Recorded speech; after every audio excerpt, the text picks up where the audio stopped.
Have you ever had the feeling that everyone moved on but you stayed behind? Like life kept going, people kept building, growing, figuring things out, and at some point you looked around and realized you're not where you thought you would be by now. Not because you did nothing, but because while you were surviving, caring for others, working, thinking, waiting, or trying to understand yourself, time passed. And now the idea of starting feels heavy, embarrassing, almost pointless. You think about beginning something new, and instead of excitement, you hear a quiet thought. It's probably too late. Too late to catch up. Too late to do it properly. Too late to matter. And the scariest part is that this thought doesn't sound dramatic.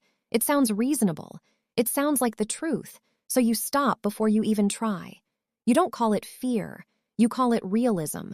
But this audiobook is for the moment when you realize that what hurts isn't failure. What hurts is feeling like life went on without you. And if that feeling has been sitting quietly in the background of your life, shaping your choices without you noticing, stay with me. Because this is not about fixing yourself. It's about understanding what this feeling is actually doing to you. This feeling has a name, and it doesn't appear by accident. Chapter 1. The Too Late Feeling. Have you ever found yourself stuck in the thought that it's too late? Too late to start. Too late to try again. Too late to become who you once thought you might be. Not in a dramatic way, not with panic or sadness, just a quiet, heavy thought that shows up and feels true. You look around and it seems like others already did it. They already moved forward. They already passed this stage of life. And you feel like you're only now standing at the beginning, only now understanding what you want, only now feeling ready. And that's when the thought appears. It's probably too late, and you don't fight it. You don't argue with it. You just feel something inside you slow down. Because starting now doesn't feel exciting. It feels awkward. It feels embarrassing. It feels like you're late to something everyone else figured out on time. So you don't start. You tell yourself you're being realistic, that you're just seeing things clearly now, that this is what maturity looks like. But the desire doesn't disappear. It just becomes quieter. It stays somewhere in the background, coming back again and again, always meeting the same sentence. Too late. This feeling isn't about the past. It's about the future you stopped allowing yourself to imagine. It's the moment when you want something, but the wanting already feels useless. When trying feels heavier than not trying at all. When doing nothing feels safer than risking confirmation that you really did miss your chance. And the strange thing is, no one actually told you it was too late. There was no rule, no deadline, no announcement. The feeling formed inside you slowly, through comparison, through watching others move forward, through telling yourself you should have known earlier, started earlier, chosen differently. And once this feeling settles in, it starts shaping your decisions quietly. You hesitate longer. You wait for a better moment that never comes. You stop yourself before you even begin. Not because you don't care, but because caring now feels like a mistake, because hoping feels irresponsible, because imagining a future feels painful. This is how people end up living smaller lives than the ones they still want. Not because they failed, not because they gave up, but because they decided very calmly that it was already too late to try. This book is not here to tell you that it's not too late. That sentence rarely helps when this feeling is already present. This book is here to understand where this feeling comes from, why it feels so convincing, and why it quietly freezes people in place while life keeps moving. Because the moment you believe it's too late is often not the end of possibility. It's the moment you stop giving yourself permission to move, and that moment deserves to be understood before it silently decides the rest of your life. Chapter 2. How the too late feeling forms. At some point, the feeling that it's too late stops sounding like a thought and starts feeling like a fact. You don't remember exactly when it happened. There was no single moment where you decided this. It just slowly settled in. First, through small comparisons. You see someone younger already doing what you only started thinking about. You see someone your age who seems further along. Someone who made a decision earlier, chose faster, didn't hesitate as much. And your mind quietly connects the dots. They're already there, I'm not.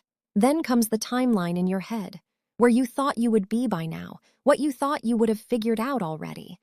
And the gap between that imagined version and your current reality starts to feel uncomfortable.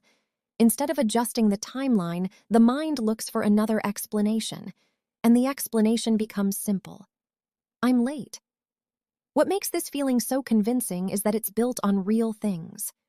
Time did pass, other people did move, some opportunities did change, so the mind takes these facts and stretches them into a conclusion. If time passed, then the moment is gone. If others moved, then I missed my chance. If I'm only ready now, then now must be wrong. This is how the feeling turns into something that feels logical. It doesn't sound emotional, it sounds mature, it sounds like acceptance. You tell yourself you're just being honest about reality, that you're no longer living in illusions. But what's actually happening is more subtle. Your system is trying to protect you from a specific kind of pain. The pain of starting with awareness. The pain of starting while knowing how much time passed. The pain of starting without the innocence you once had. Starting late means starting exposed. It means starting without the comfort of, at least I didn't know better back then. And that exposure feels heavy. So the mind offers a way out. Don't start. Call it realism. Call it timing. Call it wisdom. The too late feeling is not just about time. It's about self-judgment. It's about looking at your past self and deciding they failed, and then assuming your future self has to pay for that failure by not wanting too much now. This is why the feeling often comes with shame, even if you don't name it that way. You think you should have known earlier, should have acted faster, should have been braver. And because you can't change that, you punish the present by withholding permission to begin. The strange part is that the desire itself doesn't disappear. You still feel it. You still imagine the life, the version of yourself, the path you could take. But now the imagining hurts, so you stop letting yourself go there. You keep your wants smaller, safer, less demanding. This is how people end up saying they've changed, when what they really did was adjust their hopes downward. The too late feeling is powerful because it doesn't tell you to give up loudly. It just tells you to stop trying quietly. And when you stop trying quietly, no one notices. Not even you, at first. You just feel more tired, more stuck, less alive. In the next chapter, we'll look at why comparing yourself to others makes this feeling almost impossible to shake, and how the sense of being late gets reinforced every time you measure your life against someone else's timeline. Chapter 3. How comparison turns too late into a verdict. The too late feeling becomes much heavier once comparison enters the picture. On its own, the feeling is already uncomfortable, but comparison gives it structure. It gives it proof. You don't just feel late anymore. You start seeing evidence everywhere. You look at other people's lives, timelines, achievements, confidence, and suddenly your feeling has witnesses. It's no longer just inside you. It feels confirmed by the world around you. You see people who started earlier, people who stayed consistent, people who didn't stop, and without meaning to, you turn their timing into a standard you failed to meet. You don't say it out loud, but the conclusion forms quietly. They're where they should be. I'm not. This is where the feeling shifts from hesitation into a verdict. Comparison does something very specific to time. It flattens it. It removes context. It erases everything you were carrying, dealing with, surviving, or learning while someone else was moving forward in one visible direction. All that complexity disappears, and what remains is a simple picture. They started before me. They're ahead. I'm behind.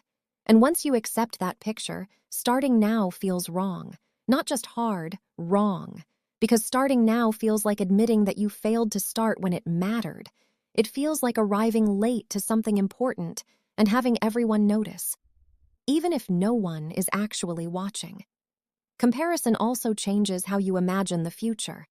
You stop imagining what could grow from where you are now and start imagining how far you are from where others already are. The future becomes a gap instead of a path, and gaps feel discouraging. They make effort feel pointless. Why start if the distance is already so big? Why try if others are already years ahead? This is how comparison quietly convinces you that effort is wasted unless it's perfectly timed. Another thing comparison does is steal innocence. When you start late, you don't get to be naive anymore. You already know the risks. You already see the competition. You already understand how hard it is. That knowledge makes starting feel heavier. It's no longer playful or curious. It feels serious, exposed, high stakes. And the mind reacts by pulling back. Not because you're incapable, but because you're too aware. Comparison also makes you judge your pace. You don't just feel late, you feel slow. You notice how long it takes you to decide, to move, to build momentum. And instead of asking what your pace needs, you compare it to someone else's speed. This creates impatience with yourself. And impatience makes everything feel harder. You rush internally, even when you're not moving externally. That tension drains energy and reinforces the sense that something is wrong with you. Over time, comparison trains you to see starting late as a character flaw instead of a circumstance. You stop saying, "My timing was different," and start thinking, "I missed my chance." And once something is framed as a missed chance, the safest option becomes not trying at all. Trying would mean confronting that loss directly. So you stay still, you observe, you think, you wait. And waiting feels justified because comparison keeps showing you how far ahead others are. What often goes unnoticed is that comparison only shows outcomes, not internal states. You see where people are, but not how they feel. You see their progress, but not their doubts, resets, or invisible struggles. And yet you use this incomplete picture to judge your entire life trajectory.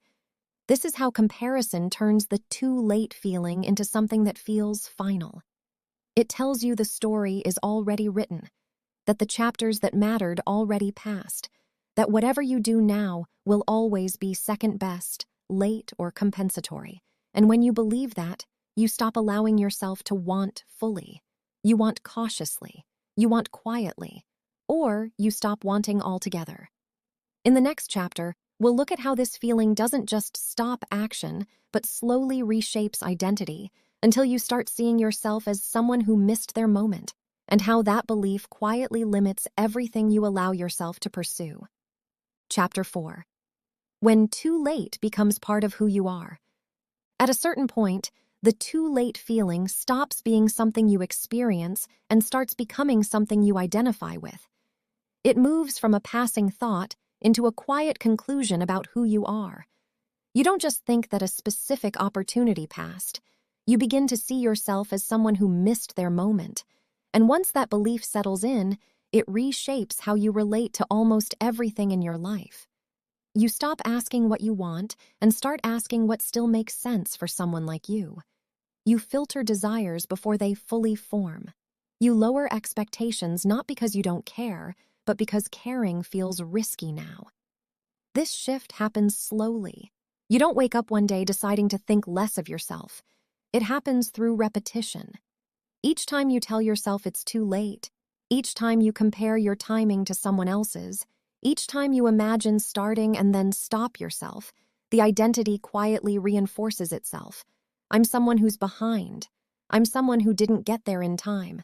And identities are powerful because they don't need to argue. They feel stable. Once you believe this about yourself, decisions start making themselves.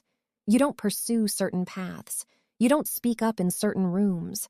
You don't allow yourself to aim too high. Not because you consciously decided against it, but because it no longer feels appropriate. You start living from a smaller internal permission.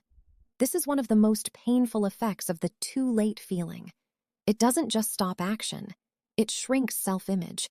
You begin to see your past as a series of mistakes that disqualified you from wanting more now. You replay moments where you think you should have known better, chosen faster, acted sooner. And instead of seeing those moments as part of learning, you turn them into evidence. Evidence that you missed something essential. Evidence that others are more capable, more decisive, more aligned with life's timing than you are. Over time, this belief creates emotional distance between you and your own desires. Wanting starts to feel childish. Hope starts to feel naive. You pride yourself on being realistic, grounded, reasonable, But underneath that realism is grief. Grief for a version of yourself who still believed they were allowed to begin without explaining why it made sense. Another subtle effect is how you relate to effort. When you believe you're late, effort feels heavier. You feel like you have to work harder just to catch up, and that makes starting feel exhausting before you even begin. You imagine the distance instead of the next step. And because the distance feels overwhelming, you interpret your reluctance as proof that you shouldn't try. This creates a loop where identity and behavior reinforce each other. I'm late, so I don't start. I don't start, so I fall further behind, and each cycle makes the belief feel more true. What makes this especially difficult is that from the outside, nothing looks wrong. You may be functioning well, responsible, capable, even successful in some areas. But inside, there is a quiet sense of having closed a door too early, of having decided, without fully realizing it, that certain parts of life are no longer available to you. This is how the too late feeling quietly limits a life without ever announcing itself as a problem. In the next chapter, we'll look at why this belief feels so final even when it's not based on reality, and how the mind uses time as a way to protect you from disappointment while slowly costing you the future you still care about. Chapter 5. Why too late feels final, even when it isn't. One of the most confusing parts of the too late feeling is how final it feels. Once it settles in, it doesn't sound like an opinion or a mood. It sounds like a conclusion, like something that has already been decided. And because it feels final, you stop questioning it. You treat it as a fact of life rather than a state of mind.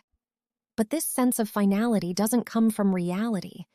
It comes from how the mind uses time to create emotional safety.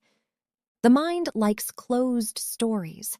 Open-ended situations create tension. Uncertainty feels uncomfortable. When something matters to you and you don't know how it will turn out, the system stays alert. It keeps checking. It keeps evaluating. The too late feeling offers a kind of closure. It tells you the story is over. And even though that story is painful, it is also calming.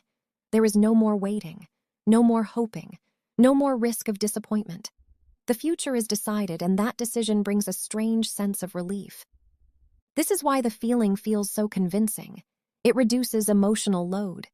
When you tell yourself it's too late, you no longer have to imagine outcomes. You no longer have to face uncertainty. You no longer have to risk wanting something that might not happen. The cost of this relief is possibility, but the nervous system often chooses immediate relief over long-term fulfillment without asking for permission. Another reason the feeling feels final is because it's built on hindsight. You look back with information you didn't have at the time. You judge past decisions using present awareness. And from that perspective, everything looks obvious.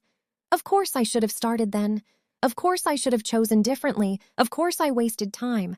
Hindsight creates a false sense of inevitability. It makes the past look fixed and the present look late by comparison. The mind also confuses missed timing with missed worth. You don't just think you started late. You think that starting late means it matters less now, that the outcome would be weaker, that the effort wouldn't count the same way. This belief is rarely examined, but it quietly shapes behavior. You stop giving your full energy to things because you assume the result will always be second best. And when you don't give full energy, the outcome often reflects that, reinforcing the belief. There is also a social element to the finality. You imagine how it would look to others if you started now. You picture being judged, pitied, or dismissed. Even if no one has actually expressed this, the imagined audience feels real. The mind uses this imagined judgment as another reason to close the door.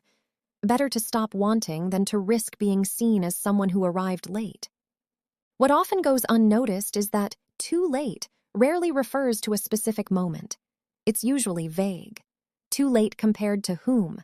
Too late for what outcome exactly? Too late by which rule? The feeling avoids these questions because specificity would weaken it. As long as it stays general, it can't be disproven. It stays powerful precisely because it's undefined. The finality also comes from exhaustion. When you've spent a long time doubting, comparing, and replaying the past, you're tired. And tired minds prefer conclusions. They prefer stopping points. Too late becomes a way to rest from internal conflict. The problem is that this rest is artificial. It calms one kind of tension while creating another, a quieter, heavier tension that sits underneath daily life. Understanding this doesn't mean the feeling disappears immediately, but it changes how you relate to it. You stop treating it as a verdict and start seeing it as a strategy your system adopted to reduce pain. And strategies can be updated when they no longer serve you. The feeling feels final not because the door is truly closed, but because your system wants it to be closed. Closure feels safer than hope when hope has hurt before. Recognizing this is not about forcing optimism. It's about restoring accuracy. The feeling of finality is emotional, not factual. In the next chapter, we'll explore what actually happens when people begin again after believing it was too late, and why starting later often carries a different kind of strength, even if it doesn't feel that way at first. Chapter 6. What actually happens when you begin anyway. When people imagine starting after believing it was too late, they usually imagine failure, embarrassment, or disappointment. They picture themselves struggling, lagging behind, or being reminded of how much time has passed. This imagined future is one of the main reasons they don't begin. But what actually happens when people start anyway is often very different from what the mind predicts. The first thing that happens is not confidence. It's not excitement. It's relief. A quiet kind of relief that comes from no longer holding everything inside. When you begin, even in a small way, the constant internal pressure eases slightly. The energy that was being used to suppress desire, avoid disappointment, and justify inaction becomes available again. You may still feel uncertain, but you feel less stuck. And that alone changes the emotional landscape. Starting late also changes your relationship with effort. When you believe you're late, effort feels like punishment, like something you have to do to make up for lost time. But once you actually begin, effort starts to feel purposeful again. You're no longer working to erase the past. You're working to engage with the present. This shift reduces resentment and increases steadiness. You stop racing internally, even if you're moving slowly externally. Another thing people don't expect is clarity. When you don't start, everything stays abstract. You imagine entire paths without knowing which parts matter to you. Once you begin, reality starts sorting things out. You learn what fits and what doesn't, what excites you and what drains you. This information was unavailable before action. Starting doesn't just move you forward, it simplifies the picture. Many people fear that starting late means they'll always feel behind. In practice, what often happens is that comparison loses some of its power. When you're engaged in something real, other people's timelines matter less. You're no longer watching from the outside, you're inside your own process. That alone reduces the sense of being late, because lateness is felt most strongly when you're not moving at all. Starting later also means starting with awareness. You know more now. You've seen more outcomes. You understand consequences more clearly. While this makes beginning feel heavier, it also makes choices more intentional. You waste less energy proving things. You focus more on what actually matters. This kind of maturity doesn't show up in headlines, but it creates depth and resilience. Another unexpected outcome is that shame often softens. Shame thrives in isolation and imagination. When you act, even imperfectly, the imagined judgment loses its grip. You realize that most people are too busy with their own lives to monitor your timing. And even when judgment exists, it is rarely as catastrophic as the mind predicted. Exposure reduces fear by replacing fantasy with experience. It's also common for people to discover that what they thought they wanted has changed. Starting allows for adjustment. You don't have to commit to the exact dream you once had. You're allowed to reshape it. The too late feeling often assumes that only one version of the future was valid. Beginning shows you that there are many versions, and that flexibility itself is a form of freedom. Importantly, starting does not erase grief. You may still feel sadness about time past or paths not taken, but that grief becomes integrated rather than paralyzing. It exists alongside movement instead of blocking it. This is a much healthier state than using the feeling of being late as a reason to stay frozen. What actually happens when you begin anyway is not a dramatic transformation. It's a reorientation. You stop living in reaction to the past and start responding to the present. You don't suddenly feel on time. You feel engaged, and engagement matters more than timing. In the next chapter, we'll look at how to relate to time differently once the too late feeling loosens, and how people rebuild a sense of direction without racing to catch up or trying to undo the past. Chapter 7. Rebuilding a relationship with time. Once the too late feeling begins to loosen, something unexpected happens. Time itself starts to feel different, not faster, not slower, just less hostile. For a long time, time felt like an enemy, something that ran ahead of you, judged you, reminded you of what you missed. You measured yourself against it constantly, how old you are, how long it's been, how much earlier you should have started. When time feels like this, every decision carries pressure. Every delay feels costly. Every pause feels dangerous.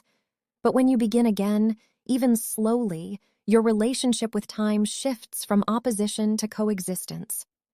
Rebuilding this relationship does not mean pretending the past didn't happen. It means stopping the habit of using the past as a weapon against the present. Instead of asking, "Why didn't I start earlier?" you begin asking, "What is possible from here?" This question doesn't erase loss, but it redirects energy. Energy that was tied up in self-judgment starts to move forward. One of the most important changes is how you experience pace. When you feel late, you rush internally even when you're not moving. You pressure yourself to make up for lost time. This creates tension and burnout. Rebuilding a relationship with time means allowing your pace to be what it is without turning it into evidence of failure. You stop racing against an invisible clock and start paying attention to what your system can actually sustain. Another shift is letting go of imaginary deadlines. Many of the timelines that make you feel late were never real rules. They were absorbed from culture, comparison, or expectations that no longer fit your life. When you question these timelines, they lose authority. You realize that much of the urgency you felt was borrowed, not inherent. This realization brings relief, not because life becomes easy, but because pressure becomes more accurate. Time also stops being something you owe explanations to. You no longer feel the need to justify why it took you this long to begin. You don't need a story that makes your timing acceptable. Beginning becomes enough. Presence becomes enough.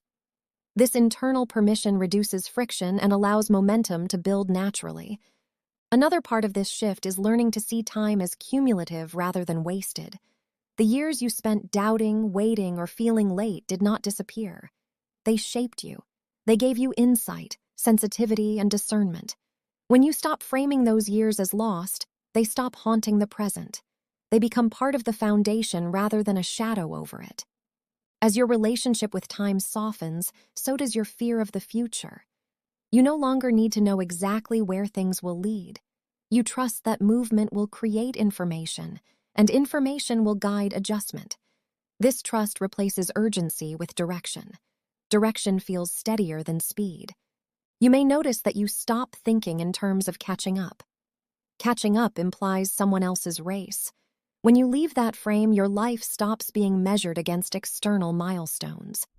You begin to measure progress by engagement, clarity, and consistency. These metrics feel internal and sustainable. They do not punish you for starting later. They reward you for continuing now. Rebuilding a relationship with time also means accepting that some chapters will be shorter than others. Some paths will unfold quickly, others will take patience. This variability stops feeling threatening when you are no longer trying to fix the past. You allow the present to develop at its own rhythm.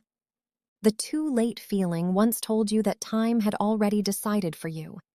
As that belief weakens, you realize that time does not decide. It responds. It responds to attention, effort, and care. You may not control when things begin, but you influence what happens once they do. In the next chapter, We will look at what it means to live without the constant sense of being late, and how people begin to experience their lives not as something they missed, but as something they are actively participating in again. Chapter 8. Living without the constant sense of being late. Living without the constant sense of being late does not mean you suddenly feel perfectly on time. It means lateness is no longer the lens through which you see everything. For a long time, that lens colored every decision. Every desire was checked against it.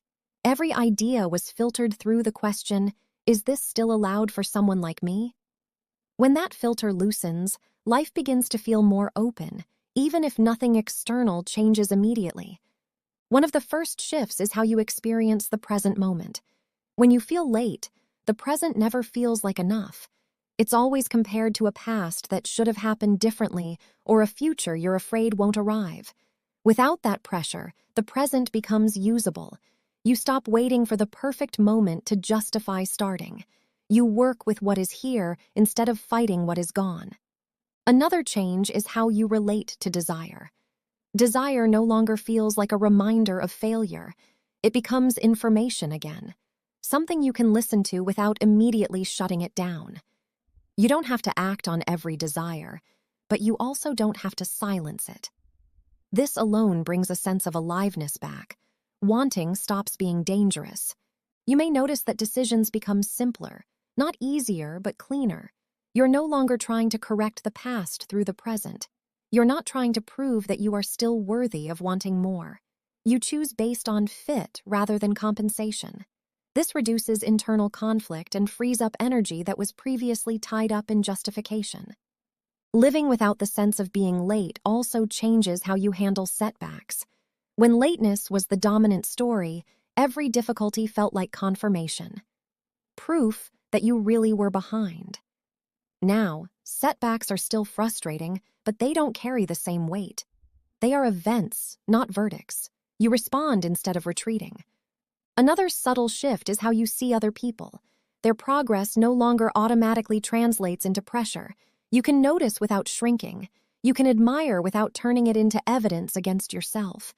This doesn't mean comparison disappears entirely, but it loses its power to define your place in the world. You may also find that your energy stabilizes, not because you're doing less, but because you're no longer constantly fighting time in your head. The internal race quiets. You're not trying to catch up to an imagined schedule. You're simply moving through your own. This steadiness is often mistaken for lack of ambition, but it's actually the opposite. Ambition without panic is much more sustainable. Living this way does not erase grief for what didn't happen. That grief may still exist, but it no longer controls your choices. It becomes something you carry, not something that stops you. You can hold sadness and still move. This integration is what makes life feel fuller rather than heavier. You also begin to trust yourself again, not because you believe you'll get everything right, but because you've seen that starting doesn't destroy you, that moving forward doesn't require perfect timing, that you can adjust as you go. This trust replaces the need for constant evaluation. Without the constant sense of being late, life feels less like something you're trying to fix and more like something you're participating in. You stop asking whether you missed your chance and start asking what you want to engage with now. That question opens space instead of closing it. The too late feeling once convinced you that your story had already been decided. Living without it shows you something quieter and more powerful. The story was never finished. You just stopped reading forward for a while.